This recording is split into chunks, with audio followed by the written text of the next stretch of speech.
remashondi wese tinozikana sevanhu vanoda runyararo.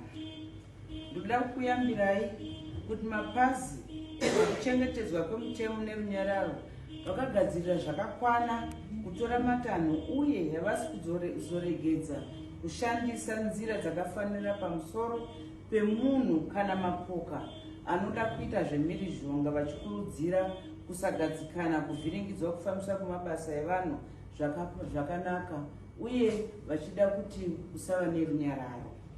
Hatisi kuzoregedza mhisa mukono nenyanya dzichiita zvadzinoda kuvhiringidza runyararo nebudiriro, vachipezvedzera kubudikidza nekufambisa mashoko anounza kusagadzikana kunyanya nesocial media.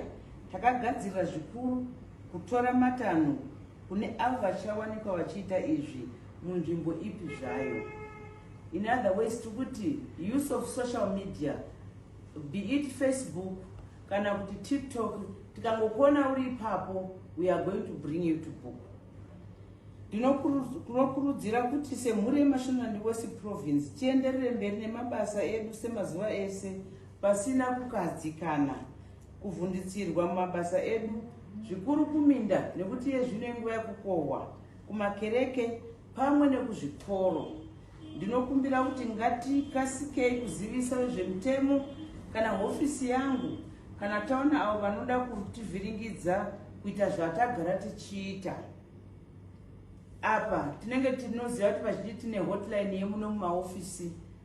Fonai mutiudze kana pa-nearest police station kana wamaona wemauto kana anyone muvaudze kuti tiri kuvhiringidzwa kana kufoseredzwa kuita zvatisingadi kuita.